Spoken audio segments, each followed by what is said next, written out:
tout le monde, j'espère que vous allez bien. Ça fait très longtemps que j'ai pas tourné de vidéo. Je vous expliquerai juste après pourquoi, mais en tout cas pour la vidéo, le programme, c'est l'analyse technique du Bitcoin, comme on le faisait habituellement.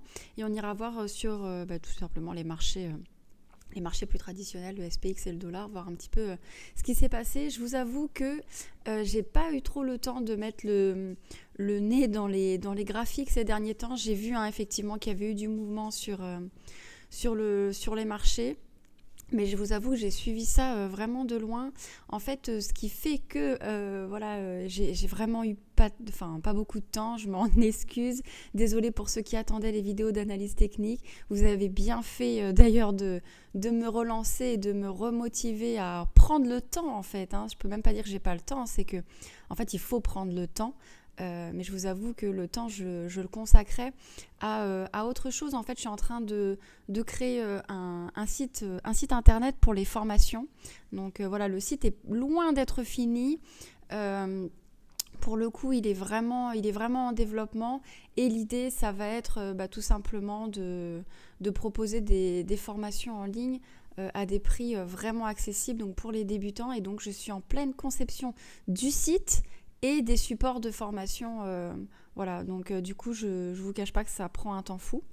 Et malheureusement, à être la tête dedans, je n'ai pas pris le temps de faire les vidéos. Et donc, je m'en excuse. Je vais essayer vraiment de faire un max pour me discipliner, parce que la discipline, c'est important, pour me discipliner pour faire ces vidéos. Bon, allez, j'ai trop parlé, on est parti. Alors du coup, là je me suis mis en daily pour l'instant comme à l'habitude. On a vu hier, on a vu une belle journée haussière hier. On est passé de 22 000 au 24 000, quasiment 500, on n'y est pas tout à fait. J'avais tracé cette petite droite là en pointillé jaune. Alors je vais vous zoomer un petit peu. Ça correspondait au haut des dernières bougies qu'on avait eues pendant cette petite rehausse. Et donc, je vous avais dit, c'est un petit peu un plafond. Et si on break ce plafond, ce serait vraiment bon signe. J'avais pas pris les mèches parce qu'on sait que les mèches, ça peut être tout simplement de la chasse au stop. Et donc, pour moi, ça n'a pas beaucoup de valeur. Mais vous pouvez prendre les mèches si vous le souhaitez. C'est pas du tout un problème. C'est des décisions qui sont très subjectives et qui se discutent. Juste pour moi, voilà, c'est de la prise de liquidité. Donc, ça, c'est pas des paliers de chiffres qui sont vraiment importants, disons. Voilà. Donc, je reprends, on avait eu ce Big W ici, on avait atteint les objectifs, je ne vais pas revenir là-dessus. Et là, ce qui se passe, c'est que concrètement, on a eu des W dans les W et là, on pourrait reformer encore ce W. Alors, pour l'instant, il est en train de breaker à l'heure à laquelle on parle, mais c'est pas clôturé, donc on ne peut pas, tout simplement, finaliser et assurer cette clôture. Si jamais vous preniez pas les mèches, mais vous preniez les corps de bougie, alors oui, on a bien clôturé hier. Par contre, on n'a toujours pas cassé ce niveau-là. Et moi, c'est ça qui me fait mettre un tout petit point d'interrogation. Voilà. Alors, je ne suis pas en train de dire que ça ne va pas partir. Je dis juste que attention. Voilà, attention, faut être vigilant. Mais il y a quand même des choses, on le verra sur l'order flow, qui montre que cette montée, elle pourrait vraiment continuer. Si on trace le Fibo, si je vais prendre ce point le plus bas là, parce que ça correspond au W. Si on prend le Fibo, on a un premier objectif aux alentours des 28 000 et un deuxième objectif aux alentours des 31 000. Donc en fait, si vous regardez bien, c'est toujours la même chose, c'est assez logarithmique. On reviendrait sur cet ancien range, tout simplement. Voilà. Donc, sur cet ancien range, si jamais on revient, peut-être certains vont pouvoir bien prendre des bénéfices. Si jamais vous en avez à prendre, prenez-les, n'hésitez pas. Je ne suis pas en train de dire que ça va s'arrêter là, mais en tout cas, c'est un prochain palier, à voir si ça poursuit ou pas, ou si on revient chercher plus bas. Pour l'instant, on ne peut pas dire, on n'a pas d'éléments d'analyse technique encore. On avisera à ce moment-là, mais selon votre stratégie d'investissement ou de trading, restez bien sur ce que vous aviez fixé en termes d'objectifs. Alors juste un truc que je voudrais expliquer, c'est que à chaque fois, vous devez vous dire, mais c'est Fibonacci, là, ça marche vraiment. À chaque fois, on atteint pile poil, etc. Alors, c'est pas de la magie. En réalité, il faut savoir que le trading, c'est énormément fait par des comment dire, j'allais dire des machines, mais enfin des robots en fait. Et du coup concrètement, eh bien oui, tout ce qui va être règles mathématiques, eh bien oui, ça va forcément très bien se prêter à cette manière de trading. Et comme les 90% des trades qui sont ouverts sur les marchés, ce ne sont pas des humains qui les passent, mais ce sont des algorithmes, si je puis dire, eh bien forcément, ça fonctionne bien. Donc plutôt logique que ça fonctionne. Alors par contre, quand on regarde côté MACD, côté RSI, alors MACD, on a eu un temps vendeur. Concrètement, ce temps se termine. Alors là, on ne le voit pas très très bien, mais on est aujourd'hui sur une petite, j'allais dire bougie, à force de parler de bougie, mais sur l'histogramme, on commence à redevenir acheteur. Donc à voir comment ça se passe. Le RSI suit la même tendance. Donc ça, c'est plutôt bon signe pour revoir tout simplement une force acheteuse, une force à la hausse. Et vous verrez tout à l'heure, l'order flow poursuit de ce côté-là. Voilà. Là, concrètement, si vous êtes en train de trader, ne tradez pas contre tendance, ne venez pas shorter. En fait, concrètement, là, on a... non, je me trompe. On a une belle poche ici de liquidité de vendeurs. Donc, c'est vraiment pas le moment de shorter à ce moment-là. Là, concrètement, on va pouvoir venir chercher peut-être de la liquidité de ces shorters-là. Donc, voilà, attention, ne tradez pas contre tendance. Par rapport à l'investissement, oui, vous pouvez rentrer sur des structures comme celle-ci, mais à l'achat, bien évidemment. On parle vraiment d'investissement, donc sur du plus long terme ou sur du swing trading. Donc voilà, attention, là, on risque d'avoir un petit peu de liquidité. Si jamais ce W venait à breaker et que l'on venait à chercher... les objectifs du FIBO, concrètement, on reviendrait dans cette zone-là. Et c'est ce que je vous disais tout à l'heure. On verra comment ça se poursuit. Je voudrais juste vous montrer en weekly. Hop, voilà. En weekly, voici la chart. Alors, regardez déjà le MACD. Le MACD, il a juste une petite semaine. Il a baissé légèrement, mais il est vraiment concrètement acheteur. Le RSI, pour l'instant, il est toujours sur sa zone assez neutre, mais il tend vers les valeurs hautes. Donc ça, c'est plutôt bon signe. On n'est pas revenu invalider ce W. Je mets en grand pour que vous puissiez voir. On n'est pas revenu invalider ce W là. Je rappelle, la neckline est ici. Oula, bon, c'est pas très droit, mais vous avez compris le principe. Donc ça, c'est vraiment bon signe d'un point de vue force de mouvement. Okay, donc ça, c'est une chose. Ensuite, si jamais en weekly, on vient à clôturer au-dessus, pour l'instant, on n'y est pas, la clôture se fait dans 3 jours. Concrètement, on aurait encore, tout simplement, un nouveau W. Et vous savez que les W weekly peuvent avoir énormément de chance. Donc, si d'un point de vue psychologie de marché, les gens ne se hypent pas trop vite et trop fort, on pourrait revoir, vraiment, on aurait, je pense, là, une vraie possibilité de revenir chercher ce range. Attention, on peut avoir un pullback, c'est pas impossible, comme on a eu d'ailleurs ici, vous voyez, on était venu ici, on a refait un pullback. Donc ça, c'est tout à fait possible, mais il faut qu'on break, et ce signal-là, on l'aura dans 3-4 jours, on l'aura dimanche soir, dimanche minuit, lundi du coup, si on veut être précis, mais on l'aura à la clôture weekly de cette charte, voilà, tout simplement, de cette bougie. Je crois que pour Bitcoin, j'ai à peu près tout dit. Après, pour les traders, il est possible que sur des unités de temps plus courte, alors je me suis pas mis en scalping, je me suis mis en horaire, mais même en 15 ou 30 minutes, il est possible qu'il y ait des trades à prendre. Je vais pas passer trop de temps là-dessus, sinon la vidéo va être très longue, mais observez bien de ce côté-là. Ok, ensuite, c'est juste, on va juste voir Ethereum. Je vous dis, ça fait vraiment très longtemps que j'ai pas été voir les charts. Du coup, j'avoue que je découvre un petit peu avec vous.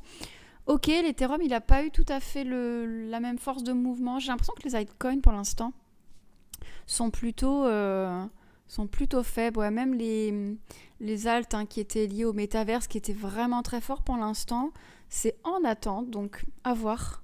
Ouais, même Solana, etc. Bon, les altcoins vont peut-être avoir un petit peu de retard, donc à voir. C'est possible que les altcoins arrivent dans un second temps. Normalement, c'est comme ça que ça marche. Bitcoin lead le marché, et dans un second temps, on a les altcoins qui suivent. Donc on verra. Order flow, si j'allais oublier. Order flow. Donc là, je me suis mis en 4 heures juste pour avoir un petit peu de détails. On voit cette montée sur la journée d'hier. Et c'est ce que je vous disais, ce qui est intéressant, c'est que l'order flow, eh bien, il ne bouge pas tant que ça. Et ça, c'est vraiment, vraiment, vraiment bon signe. Parce que ça veut dire quoi ? Je rappelle, les open interest, ce sont le nombre de positions qui s'ouvrent sur le marché, que ce soit à l'achat ou à la vente. Et là, ce que l'on voit, c'est qu'il n'y a pas plus d'intérêt que ça qui est porté au marché, malgré ça. Voilà. Et ça, c'est quelque chose qu'on ne connaissait pas, qu'on ne connaissait pas lorsqu'on était sur cette descente de l'enfer ici. À chaque fois qu'on avait une remontée, par exemple sur ici ou ici, alors sur ce W Weekly, je ne vous raconte pas, c'était vraiment significatif. Quand on a eu le petit range là dont je vous parlais tout à l'heure, quand on a eu ces mouvements-là, alors je crois qu'ici c'était avec une annonce de la Fed, mais quand même, mais dès qu'on avait une petite remontée, pouf, les open interest explosaient. Voilà. Et ça, eh bien, on le retrouve plus depuis qu'on a repris ce W là. Ça, on l'a plus. Voilà. Cette descente là, concrètement là, à la période FTX, j'ai l'impression qu'elle a fait vraiment assez mal psychologiquement, et du coup les gens sont très méfiants. Et vous le savez peut-être si vous avez déjà suivi la petite formation que j'avais mis en ligne à l'époque, qui est d'ailleurs redisponible, mais de manière de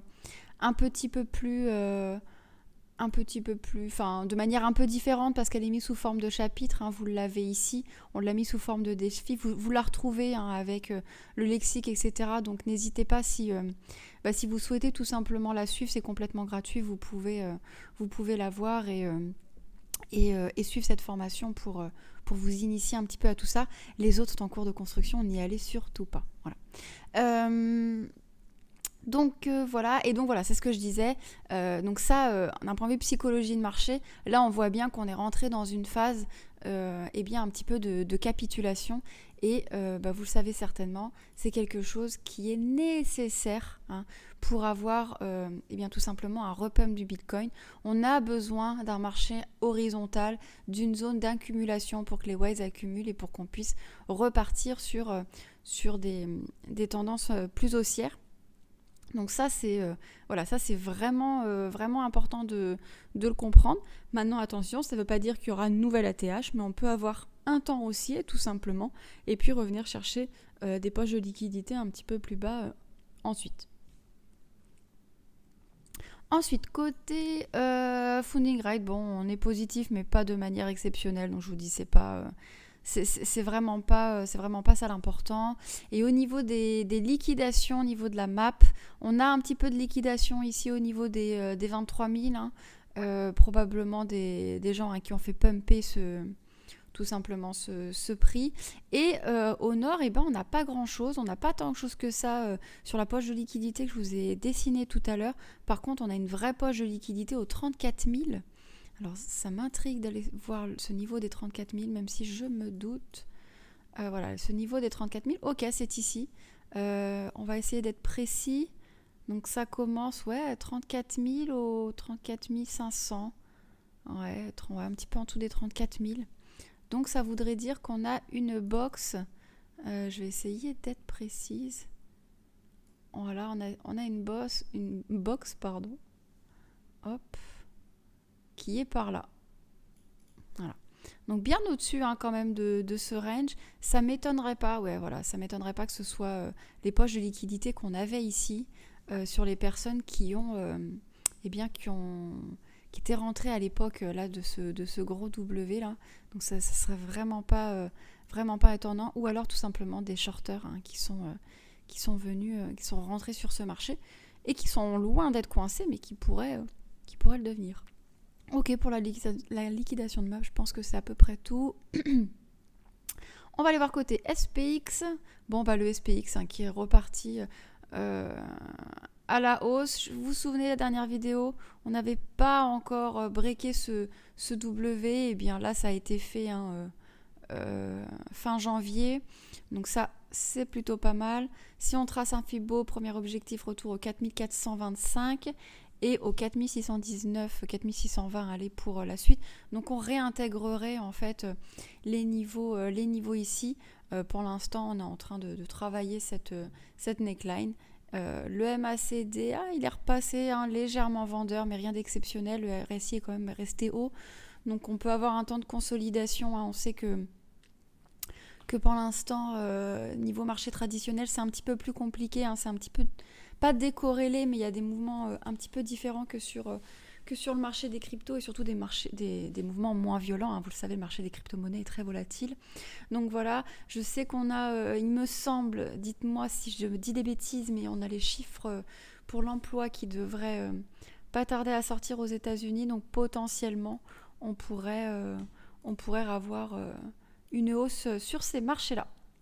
Et côté dollar, eh bien, le dollar, il bouge pas, il stagne. Il est toujours pas revenu chercher cette zone de rechargement qu'on avait tracée sur ce Fibo. Fibo qui avait retracé toute l'intégralité du dernier mouvement. Bon, pour l'instant, il ne se passe pas grand-chose. C'est assez stable. Vous voyez, malgré que le Bitcoin bouge, vous voyez, on n'a pas forcément toujours des choses qui sont très, très corrélées. Voilà. On voit que les volumes, par contre, ont clairement baissé. Par contre, le MACD est plutôt acheteur.